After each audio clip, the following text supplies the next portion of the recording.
Kristiina kass ja seda saab vahepeal lasteekraanis ka vaadata. Nagu selle multikaid. Ja me alustame esimese osaga. Nimi on esimene peatükk, millest selgub, kuidas Nöbinina oma nime sai ja kuidas ta suureks kasvas. Sel ööl, mil Nöbinina sündis, juhtus midagi täiesti erakordset. Nimelt tuli pilvede käelt päike välja. Tõsi jutt, keset ööd hakkas järsku päike paistma, nagu oleks tegemist päise päeva ja mitte südaööga. Isegi palju näinud ja igat sorti imedega harjunud nõiad lõid imestusest oma kondiseid käsi kokku, pungitasid silmi ja vangutasid päid. Midagi oli nüüd kindla peale väga valesti. Aga valesti polnud midagi. Hoopis Nöbinina oli sündinud. Väike nõiatüdruk, esialgu veel nimetu, lõi kohe oma suured silmad lahti ja hakkas rõõmsalt naeratades maailma uudistama. Saatana silmamuna! Seda ma teadsin, et miski siin ei klapi. Kui ikka keset ööd äkki see päike välja tuleb, siis on kohe õnnetus kaelas, kriiskas ta ema Rumilda. Konksus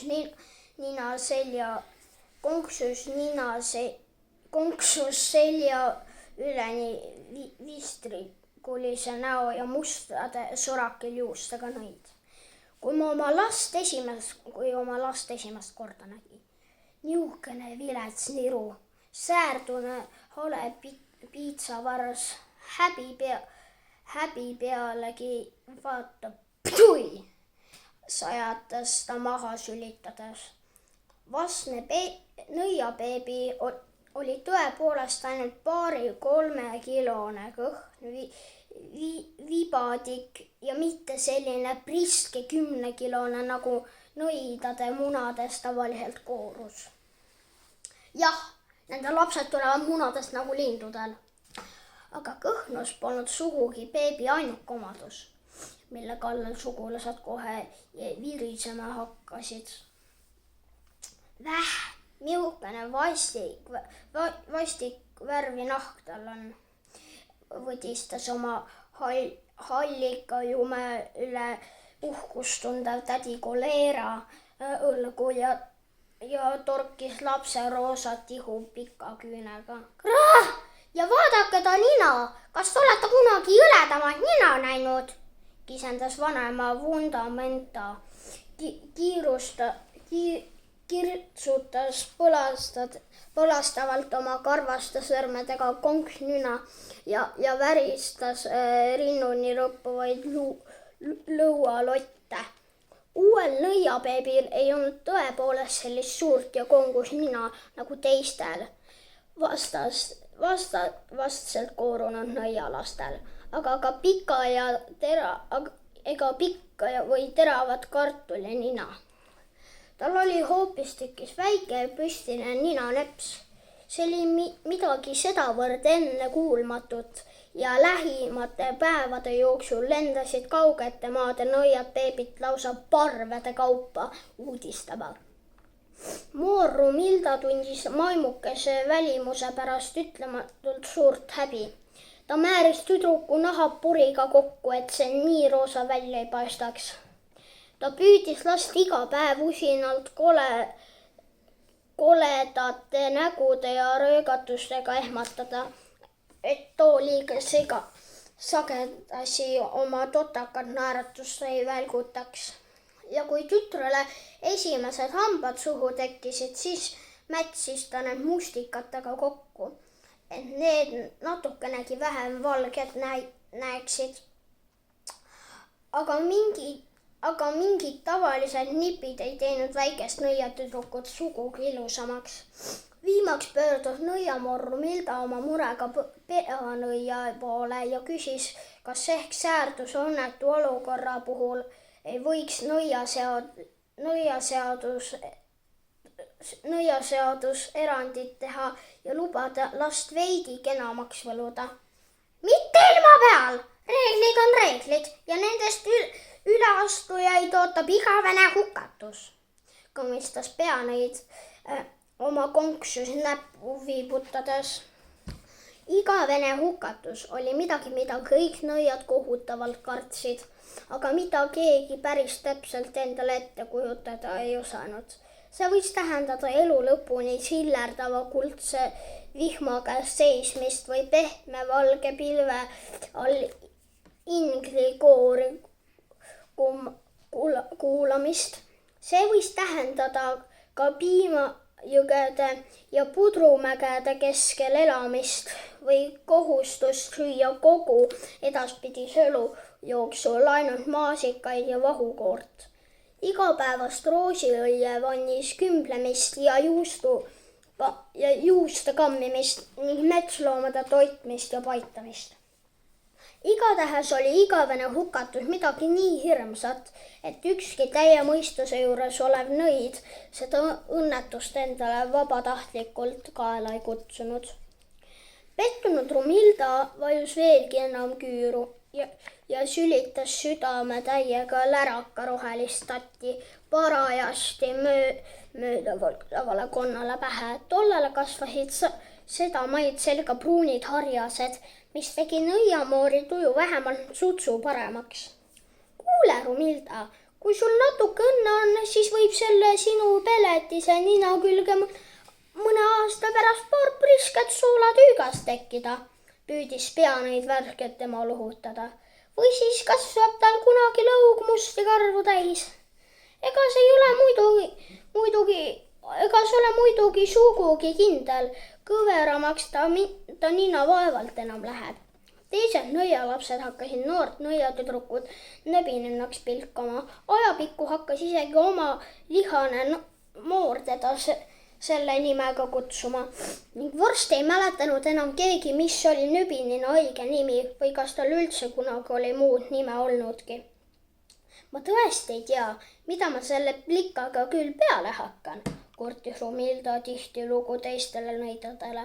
Ta ei söö isegi ämblikke. Mis sa seletad? Ei söö ämblikke! Killusid nõiamoorid ja kiskusid endal suurest vapustusest tuustide kaupa juukseid peast. No ei söö! Tee, mis tahad. Maipõrnikad veel kuidagi lähevad, aga ämblikke ei nõustuda suu sissegi võtma. Ma olen toppinud küll suuri ja väikesi siledaid ja karvaseid, aga see kurivaim sülitab need kõik välja. Torminõid tamburiine vahtis talle sähistades otsa. Püha käristus, see on ju hea toidu raiskamine. Malakat on sellisele nähvatsile vaja, malakat ma ütlen. Sa ju muidugi tead, mida see tähendab, kui nõialaps ämblikke ei söö, komistas tark nõid Teamundus ja tõstis oma kärnase sõrme teadja näoga püsti. Temast ei saa alles õiget nõida. Aga seda oli muidugi arvata, kui ta juba vastu koorumilt peale selline kidur ja nöbininaga oli. Nõiakoolis ei olnud nöbinina kuigi tubli õpilane. Kui teised nõiaõpilased segasid kateldes ämblikuvõrke, konnasilmi, herilase tiibu ja mürgiseid näsimarju, et täikest väljaku ja paduvihma võluda, mõtles nöbinina välja hoopis oma retsepte. Ta puistas patta kastepiisku, metsmaasikaid, kollaste lillede õielehti ja mett ning jäi muheledes hetke pärast taevasse kerkivat ereda värvilist vikerkaarti mõtlema. Aga niipea kui nõiaõpetaja seda märkas, hakkas ta raevukalt kriisates jalgu trampima, nii et nöbinina pidi oma vikerkaare jalamaid ära koristama. Kui nöbinina 100-aastaseks sai, anti talle nõiakoolis lõputunnistus ja luba hakata kasutama nõiamoor nöbinina. Nõiamoor kõlab kule kurjalt, arvas nöbinina seepeale. Jah, mida sina siis tahad? Kraksatas õpetaja nöbinina jultumusest pahviks löödult. Nõiad peavadki kurjad olema. Jah, ma saan sellest aru küll, aga siis oleksin ma palju parema meelega hoopis nõianeiu. Mis asi? Nõianeiu? Kas ütlesid nõianeiu? Ei suutnud õpetaja oma hiigelsuuri kõrvu uskuda. Nõbinina lõi arglikult naeratades pilgu maha ja noogutas pead. Jah, nõianeiu nõbinina. See läheb nii hästi kokku. Nõiakooli õpilased ja õpetaja prahvatasid kooris hirnuma, korskama ja räuskama. Nad lõid kämblaid vastu reisi, hoidsid kõhtu kinni ja vingerdasid naerukrampides klassi põrandal. Nõianeiu! Keegi neist polnud kunagi varem kuulnud midagi nii naeruväärset. Nõianeiu! Röökis õpetaja naerda. See kõlab täpselt sama nõmedalt nagu nöbinina. Ja just selle tõttu sobibki see sinule tõepoolest sama hästi. Just nagu kannasil varbotsa. Sellega oli asi otsustatud ja nöbinina sai nõianeiu. Nöbinina. Ja lõpuks ometi oli ta saanud täiskasvanuks ja sai nüüd loa kolida oma nõiamajja ning teha edaspidi enam-vähem kõike, mida ta ise tahtis. Nõiamoor Romilda patsutas rahulolevalt tütre punase juukse puhmakaga lagi pead. Viimaks ometi saab ta nüüd oma häbiplekist ja mure lapsest lahti, mis võis olla toredam kui see, et plika kolib ära kuskile võimalikult kaugele keset mägesid ja Laanemetsi kuskile koopasse, kus ta loodetavasti enam tagasi koju ei oska tulla. Las ma annan sulle ühe hea nõu. Vaata, et sa inimeste lähedusse ei koli, hoiatas ema nöbinina. Nõiad elavad üksi, pea seda meeles. Aga muti, mina ei taha elada ihu üksi keset metsa mingis räpases kuudis, vaidles nöbinina vastu. Ma tahan endale ilusat puhast majakest, umbes sellist nagu inimestel on. Sa oled ikka üks ütlemata rumal nõiaplika. Laiutas Romilda lootusetult käsi ja pööritas silmi. Loll nagu saabas. Inimeste majad, sa pole seal koolis ikka midagi õppinud. Olen ju küll, muti. Ma olen õppinud luuaga lendama, taimedest rohutusid ja mürke keetma, asju liigutama, loomi ellu äratama. Nõiamoor Romilda nähvas kärsitult käega ja katkestas tütre jutu. Jaa, aitab juba küll. Lase nüüd jalga, sõida kuu peale oma luuaga. Peaasi, et sa mul silmist kaod. Ma tahan ju sust viimaks ametigi välja puhata. Niisiis ühel selgel kevadisel hommikul õige pea pärast nõiakooli lõpetamist pakkis nõianeiu nöbinina oma kimpsud-kompsud kokku, riputas need luuavarre külge ja asus teele. Ta lendas üle metsade ja mägede, üle soode ja järvede, kuni talle hakkas silma ilus kääruline jõgi ja mitu kena majakest selle mõlemal kaldal. Nöbinina laskus allapoole ja jäi katuste kohale ringi tiirutama. Enamik maju paistsid tühjad. Nöbinina arvates oli asukoht lausa suurepärane. Puud olid juba lehte läinud, klaariveega jões sulistasid kalad ning õhk oli puhas ja kerge. Siin oli kõik ütlemata ilus, hoopis teistmoodi kui selles pimedas ja sünges metsas, kus nöbinina oli oma lapsepõlve mööda saatnud. Inimesi oleks võinud ehk rohkem olla, aga kõike head ei või ka ühe korraga saada, arvas nöbinina leplikult. Seda nõiatüdruk veel ei teadnud, et oli sattunud suvilarajooni. Nöbinina maandus luuaga suure kivi otsa, laskis kivi sileda külje pealt liugu ja potsatas pehme samblavaiba peale.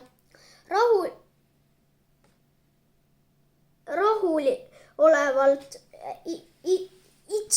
itsitades kõndis ta esimese ettejuhtuva majakese juurde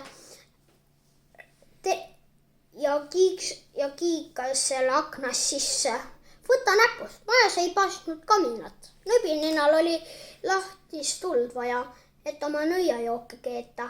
Seega polnud tal ilma kamina ja koldeta majaga midagi peale hakata. Teine maja paistis juba kaugelt kahtlane. Välisukse kohale oli naelutatud paar põdrasarvi.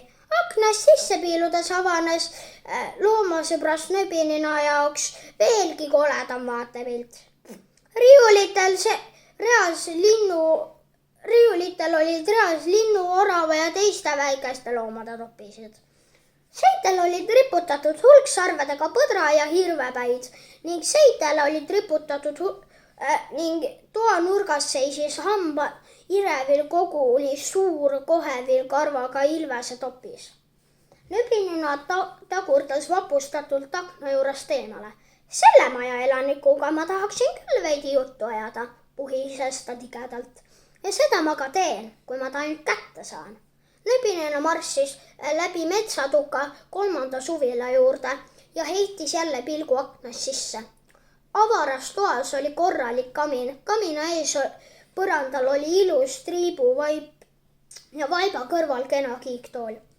Suurepärane, rõõmustas Nööbinina. Selle maja ma võtangi. Pikemalt mõtlemata avas ta ukse. Nõidadel pole lukustatud uste avamiseks võtmeid vaja. Pühkis kingal hoolikalt jalamatil puhtaks ja astus lävele. Kina on siin küll, aga koristama peab ikka tublisti, nentis Nööbinina märganud, et lauad ja põrandad olid kaetud paksu tolmukihiga. Aknalaud oli täis ämbliku võrke ja surnud kärbseid. Toa õhk oli kopitanud, suvilas ei olnud keegi talve jooksul käinud. Või kui oligi, siis igatahes polnud tal aega koristamisele raisanud. Nõianeiu lükkas akna pärani lahti, keeras keelerulli ja vilistas. Samal hetkel hakkas toas tuul vihisema põrandalt ja laualt kaminasilmilt ja aknalaualt tõusid õhku vägevad tolmupilved, mis panid nõiaplika aevastama. Hetk hiljem vuhises tuule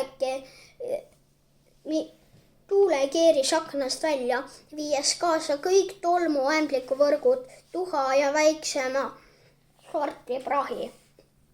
Tuba nägi korraga välja puhas jõdus ning Nööbinina silmitses seda rahuloleva pilguga.